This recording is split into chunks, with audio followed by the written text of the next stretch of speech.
마켓캐스트 시간입니다. 글로벌 이슈에서 투자 아이디어를 함께 찾아보겠습니다. 김종희 연구위원과 함께하겠습니다. 어서 오십시오. 안녕하십니까? 네, 오늘 어떤 소식 들을까요?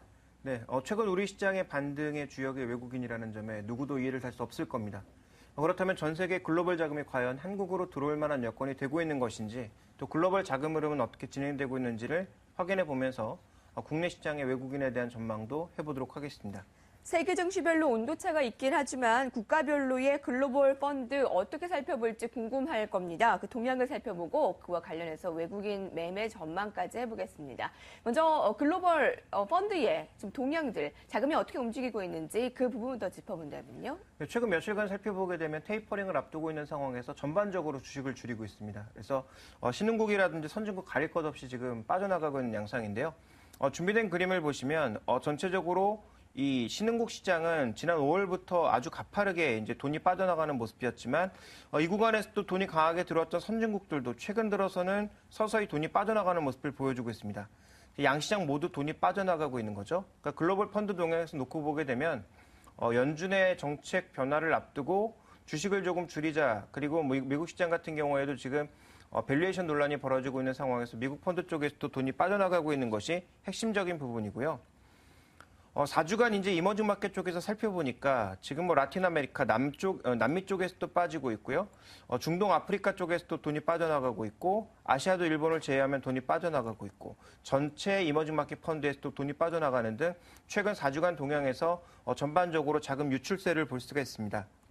그다음 이제 이 선진국 시장도 살펴보게 되면 전체적으로 지금 서유럽 쪽에서만 일부 유입되고 있는 것이 발견되고 있을 뿐 미국 쪽에서도 돈이 빠지고 있고요. 아시아 태평양 쪽, 일본이나 호주 이런 쪽이겠죠. 돈이 빠져나가고 있는 모습이고, 글로벌 전체적으로 봤을 때도 소폭의 돈이 빠져나가면서 최근 들어선 테이퍼링을 앞둔 변동성에 대해서 좀 대비하는 듯한 그런 모습이 나타나고 있습니다.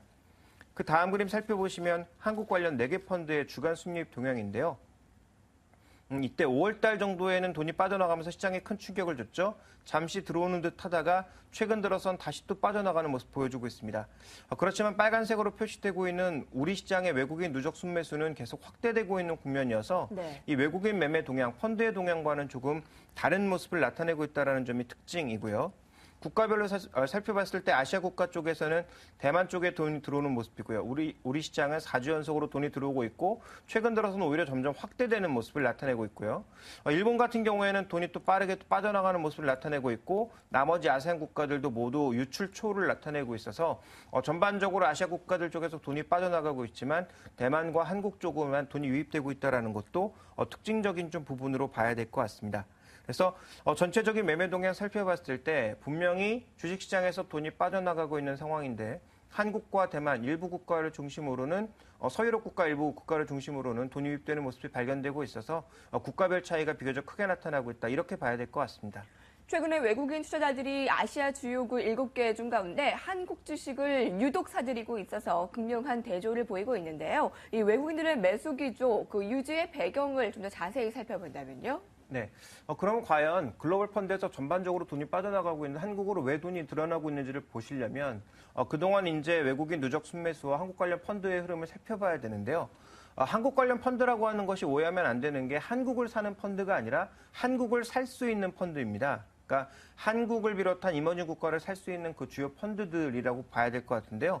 준비된 그림을 보시면 지난 2012년 하반기부터 우리 시장이 상대적으로 약세를 보였던 지난 2013년 한 6월 정도까지의 흐름, 박스권 안의 흐름을 보시면 한국 관련 펀드에서 돈이 가파르게 들어왔음에도 불구하고 우리 시장의 외국인들은 사지 않았습니다.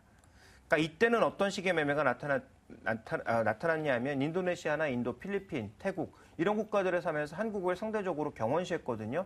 그러면서 외국인 매매도 그렇게 강하게 유입되지 않았고 시장에서 좀 차별화되는 양상이었는데, 지금은 오히려 돈이 들어오지 않고 있는 국면, 정체된 국면 속에서 한국을 사고 있다는 것은 무엇을 의미하고 있느냐. 이때는 인도, 인도네시아 같은 국가들이 주력이었지만 지금은 이들 국가를 팔고 한국으로 이동하고 있는 일종의 리밸런싱이 나타나고 있다고 좀 볼 수 있을 것 같습니다. 그래서 지금 분명히 차이를 보여주고 있다는 거죠. 그래서 우리가 이 현재 외국인 매수의 성격을 좀 규명해 보면 그동안 아시아 이머징 펀드 쪽에서 동남아, 아세안 쪽으로 실었던 그런 자금들이 최근에 이쪽 국가의 환율이 급변하고 있고 여러 가지 이제 경제적인 어려움이 나타날 것으로 예상되다 보니까 결국은 상대적으로 안정적인 또 제조업에서 돈을 많이 벌고 있는 한국이나 대만 같은 국가 쪽으로 펀드 내에서의 리밸런싱이 나타나고 있다. 그래서 펀드에 새로운 자금은 유입되고 있지 않지만 기존에 들고 있던 자금 쪽에서 한쪽은 비중을 줄이고 한쪽은 비중을 올리는 일종의 리밸런싱이 나타나고 있다는 해석이 가능할 것 같고요.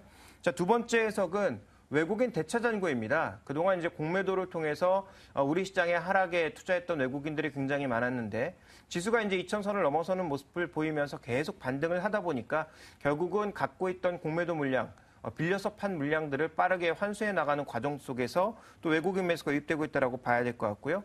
또 엔캐리를 하고 있는 일부 헤지펀드 입장에서는 최근 엔화는 계속 약세를 보여주고 있지만 원화는 상대적으로 굉장히 공격적인 강세를 나타내고 있거든요. 금리 차이나 환율 차이를 고려해 보면 결국은 한국에 투자하는 것이 단기적으로 이익이 될 수밖에 없는 거죠. 그래서 이러한 복합적인 성격의 자금들이 모두 우리 시장으로 유입되고 있다고 봐야 되겠죠. 그래서 이런 복합적인 성격의 자금들이 급속하게 우리 시장으로 들어오면서 한국 증시의 상대적으로 낮은 밸류에이션을 끌어올리고 있는 상황이기 때문에 외국인 매매 동향의 전반적인 시나리오, 성격들은 굉장히 복잡하게 유입되고 있는 상황이다. 그래서 상황이 변하게 된다면 이렇게 급속하게 유입되었던 자금들의 변동성도 좀 고려를 해봐야 되지 않을까라고 판단하고 있습니다. 전략가들도 외국인들의 강한 매수세에 대해 그 이유를 분석하고 배경을 함께 살펴보고 있습니다. 그런데 그 배경과 동향을 살펴보는 것도 중요하지만 이제 외국인들의 매매 그 전망에 대해서 어느 정도 지금의 강한 매수력을 가질 수 있을까 그 부분의 의미를 찾는 것이 중요할 텐데요. 향후 전략과 전망들 같이 살펴볼까요? 네, 몇 가지 체크 포인트가 있죠. 가장 먼저 이제 눈앞에 다가온 것이 우리는 다음 주 연휴로 3일을 쉬게 됩니다만 이때는 미국의 이제 연준의 여러 가지 의사록이나 이런 것들이 나오게 되거든요. 그러면 그와 관련돼서 이제 시장의 변동성이 있을 수 있기 때문에 아마 금요일을 기점으로 해서 외국인들의 포지션에 단기적인 변동이 나타날 가능성 이런 부분들에 대해서는 좀 고민이 필요하다고 보여지고 있고요. 또 하나 중요한 게 그동안 달러가 상대적으로 강세를 보였을 때 우리 시장은 약했지만 최근에 달러가 정체되어 있는 상황에서 아세안 시장이 무너지면서 한국 쪽으로 돈이 들어왔다면 반대로 달러가 올라가고 아세안 국가들이 제재를 찾는다면 최근 낙폭과되었던 이들 시장에 대한 외국인들 매수가 다시 확대될 수가 있는 거죠. 그러니까 지금 전체 자금이 늘지 않았기 때문에 결국은 다시 또 아세안 쪽으로 자금이 흘러들어가는 모습을 보인다면 한국에서는 팔거나 안 살 수밖에 없습니다. 그래서 전체적인 자금이 늘어나고 있는 국면에서는 그들도 오르고 우리나라도 오를 수 있겠지만 지금은 전체적인 자금이 늘어나지 않고 있는 국면을 생각해 보면 만약에 우리가 아니면 또다시 이제 다시 그들을 선택할 수 있다는 관점에서 아세안 국가들이 살아나는 것이 우리 입장에서는 별로 좋지 않을 것 같고요. 그래서 지금 체크 포인트는 이렇게 단기적으로 놓여 있는 여러 가지 이슈들에 좀 더 우리가 신경을 써야 되지 않을까라고 판단을 하고 있습니다. 그래서 전략적인 접근으로 놓고 보게 되면 역시 시장의 중심은 외국인이기 때문에 지금 외국인들이 장기적으로 계속 산다라고 하더라도 단기적으로 변동성이 나타날 수 있다는 관점에서 외국인들이 변화할 경우에는 적극적인 주식 비중 축소가 필요하지 않을까라고 판단하고 있고요. 외국인들이 계속적으로 산다고 하더라도 외국인들이 모든 종목을 사는 게 아니죠. 최근 들어서는 이제 펀드성 자금까지 유입이 되면서 전체 인덱스를 사는 모습도 좀 발견이 되고 있습니다만 기관 투자자의 매물도 2000선에서는 더 강력하게 나올 수 있는 만큼 업종별, 종목별 차별화는 지속될 것이다. 그렇다면 여전히 이제 실적에서 우위 국면에 있는 IT와 자동차 관련주들에 대한 집중도를 높여나가는 것이 좋을 것 같고요. 외국인들이 흔들리지 않는다면 여전히 홀딩 관점 혹은 보유 관점 정도에서의 접근은 가능하다라고 판단하고 있습니다. 그래서 계속 지수에 대해서 2050이 박스의 고점이 될 것이다. 2000선이 고점이 될 것이다. 여러 가지 얘기가 나오고 있습니다만 지수는 중요하지 않다고 봅니다. 왜냐하면 거래가 별로 없는 상황이기 때문에 지수는 의외로 많이 갈 수도 있고 또 빠르게 조정을 받을 수도 있는 국면이거든요. 그러니까 지수에 초점을 맞추기보다는 외국인들의 변화와 함께 달러 그리고 아세안 국가들의 움직임에 초점을 맞춰보시는 것이 제가 보기엔 좀 핵심이 될 것 같습니다. 네, 사실 시장 자체를 전망하는 것이 어렵기도 하고 의미가 좀 크게 있지 않을 수도 있습니다. 그런데 외국인의 동향과 지금 아시안 시장 그리고 달러의 동향들을 살펴보면서 시장 전략을 세우면 조금 더 도움이 될 것 같네요. 김종우 연구위원과 함께했습니다. 고맙습니다.